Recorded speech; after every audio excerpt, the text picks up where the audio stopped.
Name? Peter, sir. Susan, sir. I'm Lucy.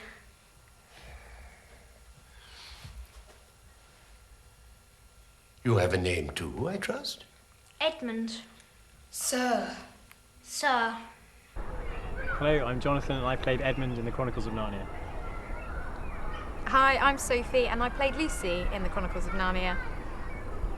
Hi, I'm Richard and I played Peter. Hi, I'm Sophie and I played Susan. Where did you first meet? Well, we first met at the final audition, didn't we? When the director was trying to pair basically a family, because you've got to make us all look like brother and sister. So There was a series of workshops. We met at the second workshop, I think, because there was an exercise which we all had to do where we had to tell each other about our families and then remember what the other person said. So it was basically an exercise to see if we could listen to each other, which is, I think, was quite good. Did you not do that? I can't remember it. I obviously didn't listen. It's on the documentary.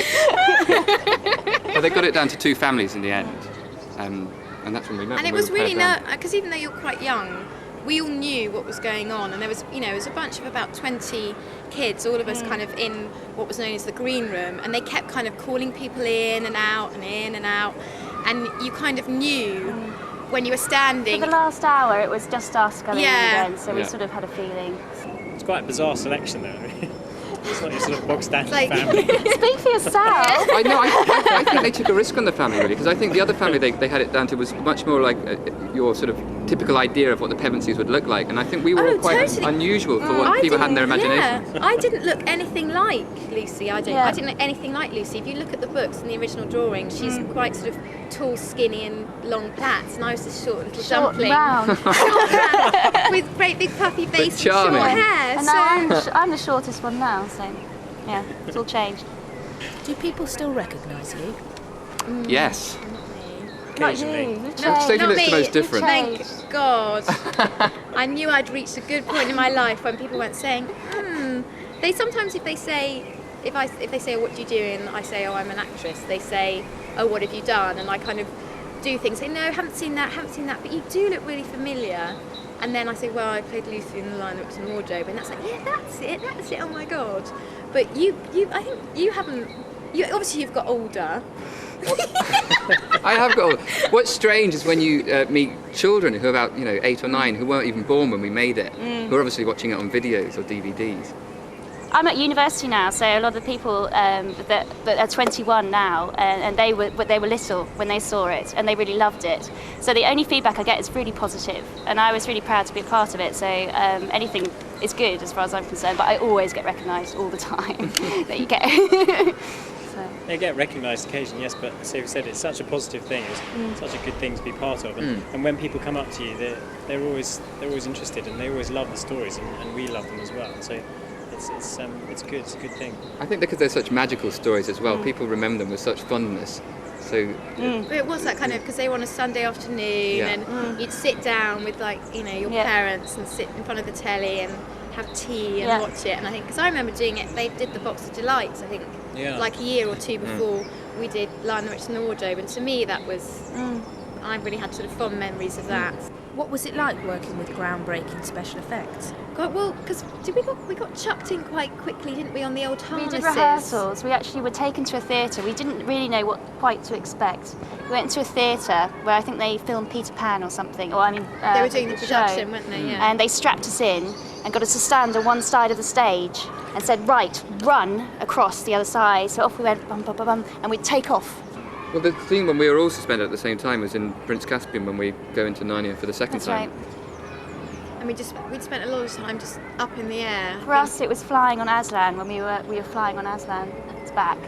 So they'd have to suspend us and then sort of hoist us onto the back of the lion, type of thing. I flew on the back of a unicorn or something. And if you look at the footage, my knees are actually in the wings of the horse because they superimposed the horse and its wings afterwards, so the wings are actually flapping on my knees and attached to me instead of the horse. It just looks a bit. But it's beautiful. I think that's one of the best bits of animation. I think that's lovely, that moment. with the wind machine, pretending I could see all these fantastic things. Yeah, that's the thing. That's like the ooh-ah acting. Like when we were on the back of Aslan, it's like, ooh-ah, ooh. When all you can see is actually a blue mat. But we used to have great fun, like picking up blue things. Remember, we were very young. Picking up blue things and like walking across the screen, and because obviously they disappear, so you could be headless or tummyless or kneeless. And also, me and Jonathan had to do sword fighting with things that weren't there because we were fighting with animated creatures. So we had to learn sword fighting sequences, basically, with having no impact on anything. What was acting in the snow like? It was really cold. We had to well, because obviously we were wearing shorts or skirts. We were actually wearing thermal long johns with flesh-coloured tights over them, which took a while to get used to. And these really lovely galoshes, they were. But I mean, we did a lot of the snowing scenes were in Scotland, and yes, you would have snow some of the time, but a lot of the time they had to use fake snow, which is basically like lux, isn't it? Put into a machine and foamed.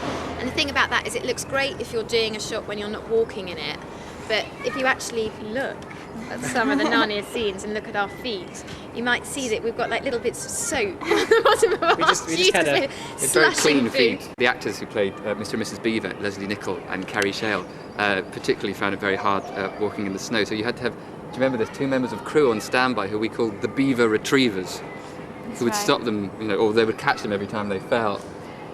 I think that's on the outtakes as well, actually. On our first ever day of filming was when you see us coming out of the wardrobe for the first time as the 4 of us together, and that was actually the first day of filming.